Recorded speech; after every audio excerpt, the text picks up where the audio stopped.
Bonjour tout le monde, on se retrouve aujourd'hui pour le déballage de Red Dust Rebellion. Donc un jeu bien sûr qui va se passer sur Mars. Et c'est un jeu de la série Coin. Donc le volume 12. Je n'ai pas toute la série au complet parce que j'essaie de chercher un petit peu les thèmes un peu différents bien sûr de cette série-là. Malgré que la mécanique... Souvent, il y a des petites choses qui se ressemblent. Donc, c'est une bonne boîte format classique de GMT Game. Donc, on va voir un peu à l'arrière, évidemment, pour ceux-là qui aiment les jeux colorés et mécaniquement, avec un peu de dextérité, beaucoup de chance et tout ça. C'est malheureusement pas pour vous aujourd'hui. Ces jeux-là de Coin Game, c'est des jeux extrêmement cérébral et en fait chaque petit déplacement d'une pièce peut déplacer 5 autres pièces, donc c'est quand même assez complexe souvent comme type de jeu. Habituellement c'est entre 3 et 4 factions asymétriques qui ont chacune des actions différentes pour faire des choses sur le plateau. Chacun a sa propre condition de victoire, mais chacun influence les autres factions sur l'endroit, dépendant de qu'est-ce qu'ils font. Et c'est un jeu qu'on peut jouer aussi solitaire. Normalement, ça vient avec des genres de chartes avec les actions. Et il y a une intelligence artificielle pour chacune des factions. Donc, vous pouvez jouer n'importe laquelle contre n'importe laquelle, en fait, tout simplement. Mais je crois, si je me rappelle bien, si c'est la même chose que les autres, toutes les factions doivent être jouées dans la partie.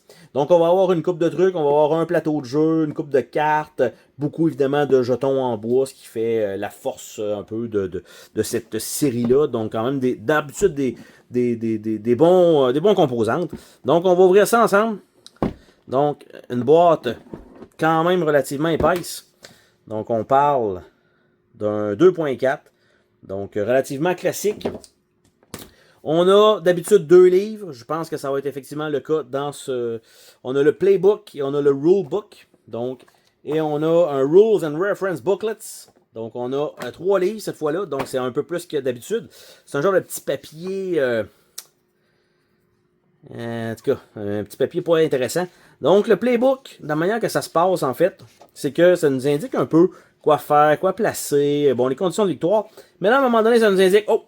Arrête-toi et va lire les règles, la section 1.7, avant de lire ça. Donc, 1.7, tu laisses le playbook de côté. Tu t'en vas dans le livre de règles. Tu t'en vas lire 1.7. Donc, mettons qu'on y va pour le fun. 1.2, 1.3, 1.7. Donc, on est là. On doit lire tout ça jusqu'à 1.8. Donc, 1.7 avant de continuer dans le playbook. Donc, on apprend à mesure, mais vous comprenez que le livre de règles lui-même pèse... Je vais essayer d'enlever ça un peu, là. Pèse 38 pages, ok? Celui-là.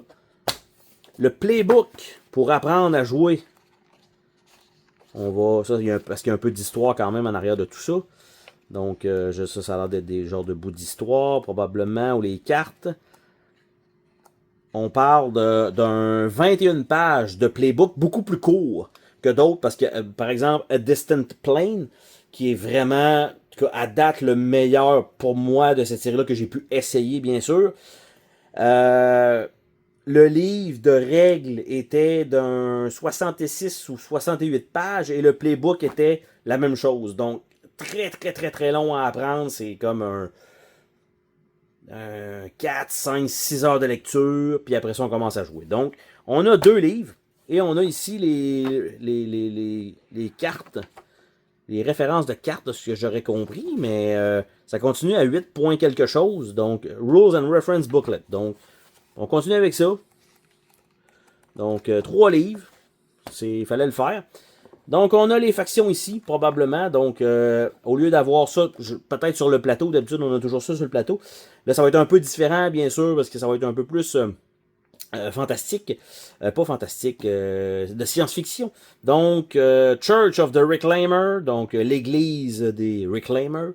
Donc, on a ça et comment un peu jouer cette faction-là et comment ça se place en partant.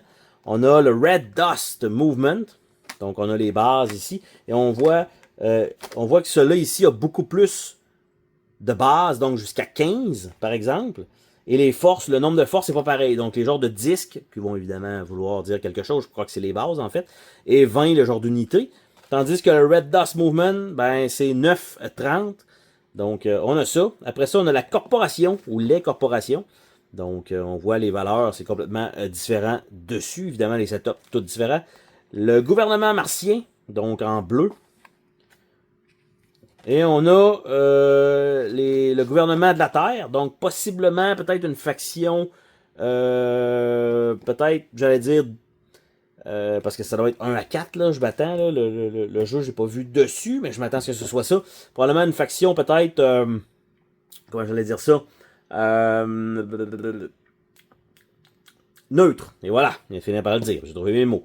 Après ça, on a ici, donc, le Earth Controller, voici les actions possibles. Le Church of Reclaimer. Et de l'autre bord, donc Dust Storm Round. Je sais pas ça va être quoi exactement. Mais on dirait que tout le monde peut avoir ça. Parce que là, il y en a un là. C'est les mêmes cartons ici. Donc Flashpoint. Donc ok, il y en a juste 2. Après ça, on a Curiosity. Donc Victory. Ici. Et l'autre bord. Donc je sais pas trop exactement, mais on va voir. Ici, on a Curiosity encore une fois, les événements avec les instructions. Donc, belle petite charte. Et de l'autre côté, comme ça, avec les 4 factions, donc. Après ça, on a donc désolé pour la caméra. Les feuilles, les chartes. Donc, la corporation, toutes les actions possibles, comment elle gagne. Après ça, à l'intérieur de ça, on a le Red Dust Government, le Church Reclaimer et le Martian Government. Donc, la Earth est probablement une neutre, comme je disais. Donc, on en a 4, évidemment, comme ça, pour 4 joueurs. Donc, ça fait du sens. Donc, ça, c'est fait. Après ça, on en a un autre ici, Curiosity Non-Player. Donc, avec beaucoup de petites chartes. Donc ça, je sais pas comment ça va se jouer. D'habitude, c'était quand même, je veux dire, relativement simple. Après ça, on a une belle feuille de punch. Donc, avec des compteurs du 1.8 mm. Donc, évidemment, en étant très petit, c'est très rigide comme feuille de punch. Donc, de la population, donc du support passif, de l'opposition passive, et probablement de l'autre côté, ça doit être le bordel. Donc, actif, évidemment, dans les deux cas. Donc, on a une première petite feuille de punch comme ceci. Et notre deuxième feuille de punch, donc, a l'air de ça. Donc, il va y avoir des tempêtes, de ce que je comprends. Et on a des contrôles, donc les coin control, donc qui vont être là, qui vont se promener probablement sur un tour de plateau, un genre de charte. On a d'habitude un giga plateau, ce qui est effectivement le cas, qu'on va ouvrir par la suite. On a des petits sacs, donc qui sont fournis, très cool. On a donc des cartes, on a des dés à 6 faces, donc 4 couleurs. Je m'attends à ce que ce soit donc les couleurs des factions.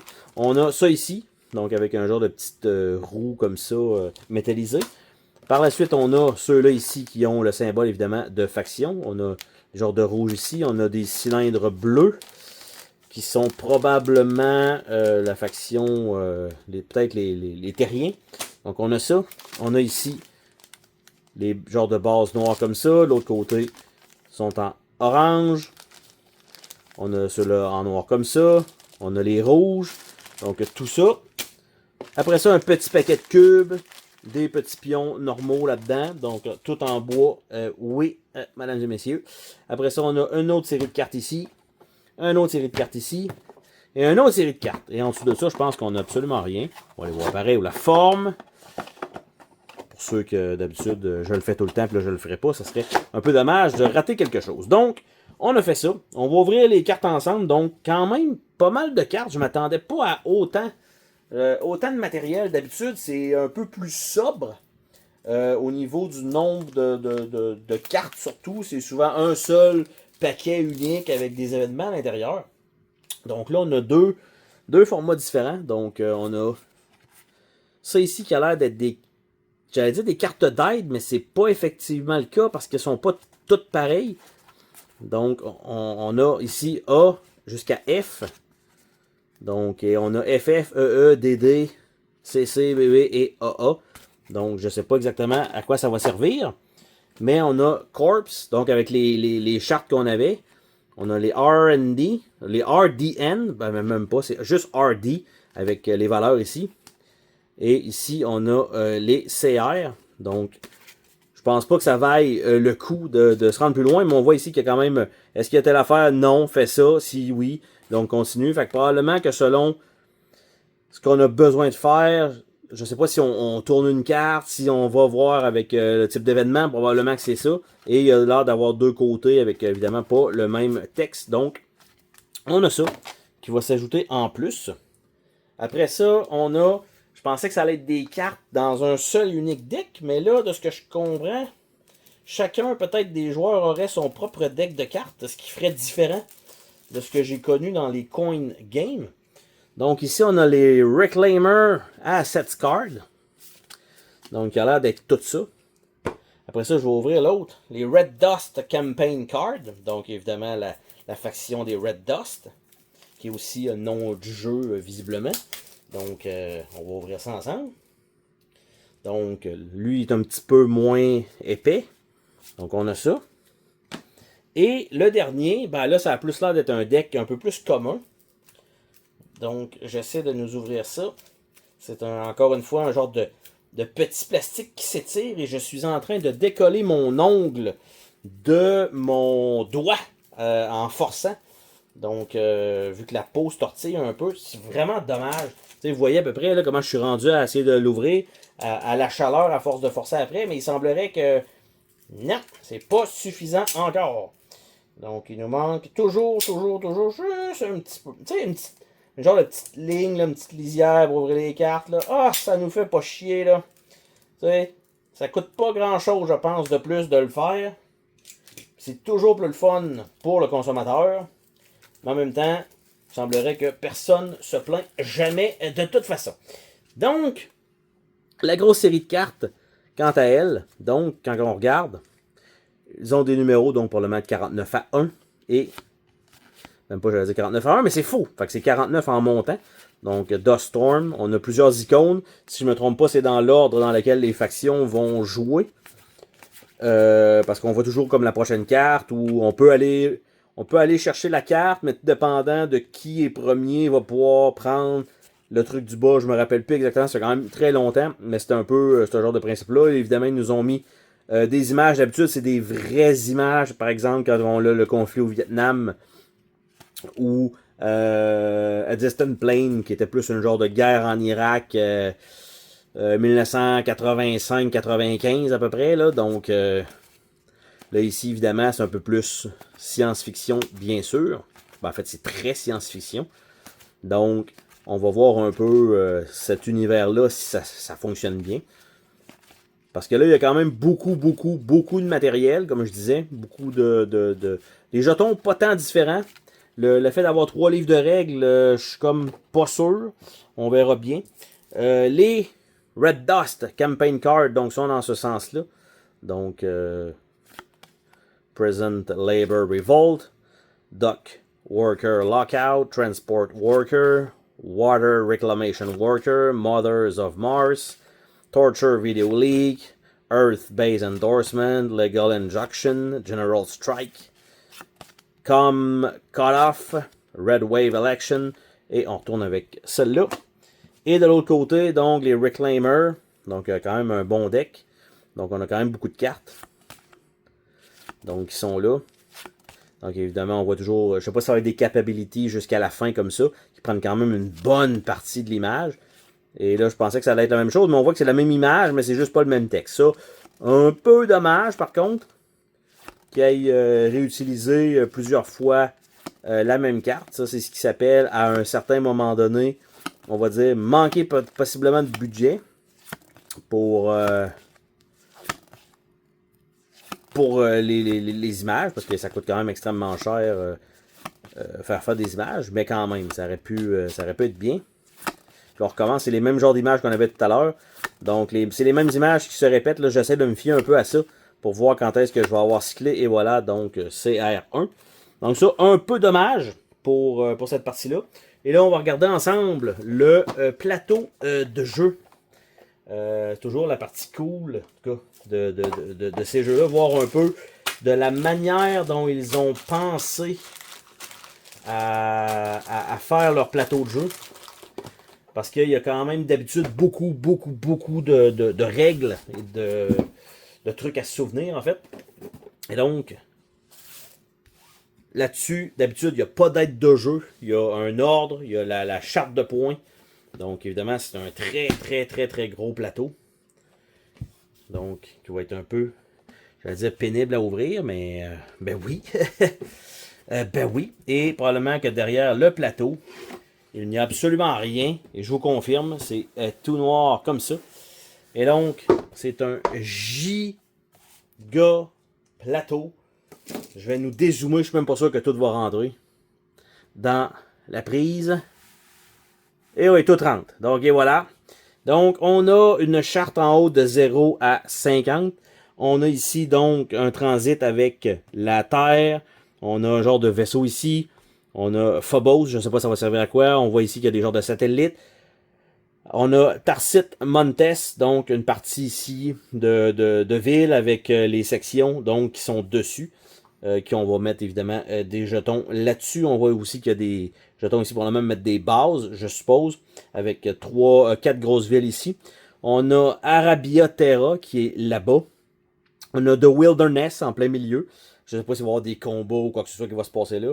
On a Hellas Planitia, donc une autre section de planète. Donc on voit que c'est divisé en 4. À droite complètement, on a les factions éligibles qui vont un genre de façon de gérer en fait avec les cartes quand on les flippe. Ben là ça nous dit ok, tu peux prendre la première colonne, quelle affaire, le deuxième doit prendre ça et après ça l'autre tour d'après l'autre va pouvoir sélectionner en premier. Après ça ici on voit qu'on a les flashpoint track, je sais pas ça va servir à quoi. Ici on a les casualties, donc tout ce qui meurt s'en va là.